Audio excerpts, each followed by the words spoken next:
नमस्कार। आज online class के अंतर्गत में हम बीएड फर्स्ट ईयर प्रथम प्रश्न पत्र चाइल्डहुड एंड ग्रोइंग अप के बारे में अध्ययन कर रहे हैं और इसमें हमारी जो तीसरी यूनिट चल रही है किशोरावस्था। किशोरावस्था में हम पढ़ रहे थे सामाजिक परिवर्तन एवं पारगमन में की समस्या आती है बालक किशोरों के साथ में, उनके बारे में हमने अध्ययन किया। उसमें हमने 10 बिंदु देखे थे कि किशोरावस्था में किन किन परेशानियों का सामना उस किशोर को करना पड़ता है और उसके बारे में हमने जाना था। पहला था सामाजिक परंपराओं संबंधी कठिनाइयाँ। इन कठिनाइयों से निपटने के लिए हमने आज उनके उपायों के बारे में भी अध्ययन करेंगे। दूसरा था सामाजिक अंधविश्वास संबंधी कठिनाइयाँ और तीसरा था सामाजिक दृष्टिकोण संबंधी कठिनाइयाँ और इसके साथ में ही सामाजिक समायोजन संबंधी कठिनाइयाँ और सामाजिक दर्शन संबंधी कठिनाइयाँ और सामाजिक चिंतन संबंधी कठिनाइयाँ भी होती है। इसके अलावा सामाजिक व्यवस्था संबंधी कठिनाइयाँ भी होती है। संवेगात्मक अस्थिरता बालक में पाई जाती है, उससे संबंधित कठिनाइयाँ होती है। बालक अपने आप को समाज में प्रतिष्ठित करना चाहता है, आत्मसम्मान की उसमें की भावना होता था, उसमें आत्मसम्मान से संबंधित कठिनाइयाँ भी पाई जाती है और वह चाहता है कि समाज में मुझे एक अच्छा दायित्व मिले। उसकी योग्यता के अनुसार उसको दायित्व जब नहीं मिलता है तो वो भी समस्या हो सकती है। तो सामाजिक दायित्व संबंधी कठिनाइयों के बारे में हमने जाना। तो आज हम सामाजिक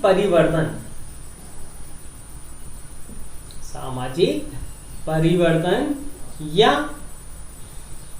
पारगमन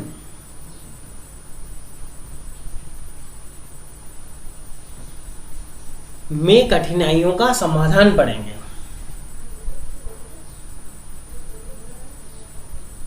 कठिनाइयों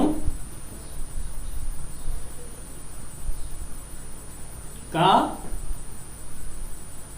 समाधान या निराकरण के उपाय। अब देखिए, जैसा कि पहला बिंदु में कहा गया था कि किशोरों को कई सारी समस्याओं का सामना करना पड़ता है, तो उनसे संबंधित हम उसी के संदर्भ में आगे बढ़ते हुए जो समस्या है उसी का समाधान हम आज उस पर डिस्कस करेंगे। जैसे कि पहला बिंदु था किशोरों को स्वस्थ सामाजिक परंपराओं के बारे में विचार प्रस्तुत करने के उनको अवसर दिए जाए, यानी बालकों को उचित अवसर दिया जाए कि परंपराओं के बारे में वह अपने विचार व्यक्त करे, उनमें क्या सुधार करने हैं वह भी उसको सोचे।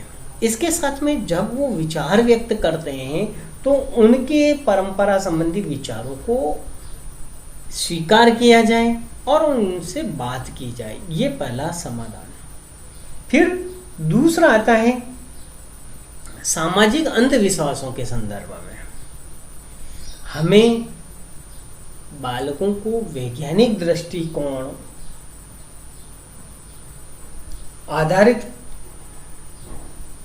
विचारों का, किशोरों के विचार यदि कोई व्यक्त करता है तो उसका हमें स्वागत करना चाहिए और हमें उन्हें प्रोत्साहित करना चाहिए कि वैज्ञानिक दृष्टिकोण रखते हुए वह कार्य करें। तो इससे क्या होगा, समाज का विकास होगा। इसके अलावा दृष्टिकोण संबंधी समस्याओं का भी सामना करना पड़ता है। तो इसमें क्या है कि दृष्टिकोण संबंधी व्यवस्थाओं में किशोरों की जो सहभागिता है उसको अधिक से अधिक बढ़ाया जाए और उनके विचारों को निश्चित किया जाए। उनके विचार रूढ़िवादी और संकीर्ण विचारों का समाज में कोई स्थान नहीं दिया जाए और उनके विचारों से उनको अवगत करा दिया जाए कि उन समाज में एक निश्चित दृढ़ निश्चितता की आवश्यकता रहती है, जिसमें वह समाज के जो लोग हैं वह किशोरों को बताएं कि हमें क्या है, सकारात्मक रूप से रूढ़िवादी और संकीर्ण विचारों का समाज में कोई स्थान नहीं रहेगा। तो ये हमारे लिए और उन किशोरों के लिए बहुत ही पॉजिटिव बात होती है। फिर नेक्स्ट आता है, समाज में किशोरों के साथ में सकारात्मक व्यवहार होना चाहिए। ठीक है ना। सकारात्मक व्यवहार का मतलब यह है, किसी कारणवश उन बालकों से कोई त्रुटि भी हो जाती है तो उनको सबके सामने अपमानित या प्रताड़ित नहीं करके उनको केवल मोटिवेशन दे और मोटिवेशन के साथ में ही उनको समझाए कि आपने यह गलती की है। तो इससे क्या होगा कि उनको अपनी गलती का एहसास होगा और वह गलती पुनः न दोहराए, इसके लिए वह प्रेरित रहेगा और वह आपका आदर सम्मान और समाज में के हित में कार्य करने के लिए प्रेरित रहेगा। फिर नेक्स्ट आता है, समाज में प्रचलित दार्शनिक विचारधारा। ठीक है ना, जो दार्शनिक विचारधारा चली आ रही है उसमें यथासंभव आवश्यकता के अनुसार परिवर्तन। ठीक है ना। अब प्लेटो और उसने रूसो, अरस्तु, इन लोगों ने जो शिक्षा का जो वर्गीकरण किया है उनके अनुसार शिक्षा किस प्रकार की होनी चाहिए, धीरे धीरे उनमें परिवर्तन होता गया। वैसे ही समाज में ऐसी बहुत सारी दार्शनिक चीज़ें बातें होती है जिनमें बदलाव की आवश्यकता होती है। तो किशोरों से बात करें कि इस समाज की उन्नति के लिए हमें क्या प्रयास करने चाहिए और आप अपने विचार बताइए। तो किशोर अपने विचार बताएगा और दृष्टिकोण को पूर्ण तथ्यों के साथ में प्रस्तुत करेगा। फिर इसके साथ में आता है चिंतन। सामाजिक चिंतन और विचारों की व्यापकता का समावेश हो। संकीर्ण धारणा नहीं होनी चाहिए कि भाई ये अमीर है, ये गरीब है, ये वो है, वो है। इस प्रकार के विचार हमें हमारे मन में नहीं आने चाहिए।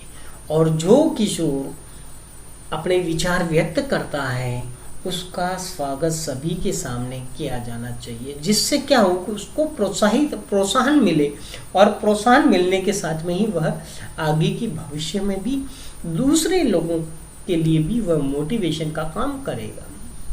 फिर नेक्स्ट आता है, सामाजिक व्यवस्था में जो भी दोष हैं, जातिगत है या धर्म पर आधारित है, उन दोषों को दूर करने के लिए किशोरों के विचारों को भी सुना जाए और उनके विचारों को सुनने के बाद में आप उनके विचारों से सहमत होकर, यदि उनके विचार समाज के हित में हैं तो आप उनके विचारों से सहमत होकर उनका स्वागत करें और यदि असहमत हैं तो उनको अपने विचारों को में बदलाव के लिए प्रेरित करना आपका धर्म हो जाता है, आपका कर्तव्य हो जाता है। इसी के साथ में छात्रों को इस प्रकार पारिवारिक और पर्यावरण के पर यानी सामाजिक पर्यावरण के प्रति उनको जागरूक करना है और इसी के साथ में छात्रों में विश्वास और सकारात्मक व्यवस्था के दर्शन होने चाहिए। यानी पारिवारिक समस्याएं क्या क्या होती है और उनमें क्या क्या आप सहयोग कर सकते हैं, उनका समाधान किस प्रकार कर सकते हैं, आप किस प्रकार अपने परिवार के सदस्यों की सहायता कर सकते हैं, उनके बारे में हम अध्ययन उनको बता देंगे, जिससे क्या होगा कि समाज का कार्य बहुत ही अनुशासन ढंग से चलेगा। फिर आता है नेक्स्ट है सामाजिक व्यवस्था में किशोरों का पूर्ण सम्मान प्रदान करना, जिससे उनको समाज के प्रति उनका दृष्टिकोण सकारात्मक और विश्वासपूर्ण हो। यानी उनको समाज में सकारात्मक स्थान मिले और विश्वासपूर्ण और उन पर निष्ठा रखी जाए और उनके ऊपर अब उनको दायित्व दे दें कि भाई आपको ये काम करना है, समाज का काम ये आपका काम है। तो वह दायित्वों का निर्वाह करेगा। और चाहे लड़के हो या लड़कियां हो, इनको सामाजिक दायित्व दिए जाएंगे, तभी जाकर उनमें ये भावना आएगी कि नहीं, ये हमारा समाज है।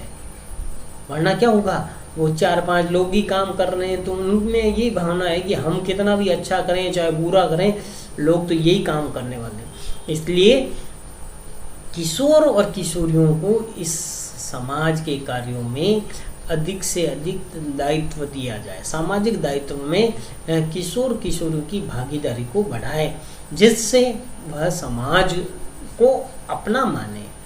तो आज हमने सामाजिक परिवर्तन या पारगमन में होने वाली कठिनाइयों के समाधान के बारे में अध्ययन किया है। अगले जो टॉपिक पे हम चर्चा करेंगे वह संघर्ष संबंधी कठिनाइयाँ हैं, उसके बारे में अध्ययन करेंगे। धन्यवाद।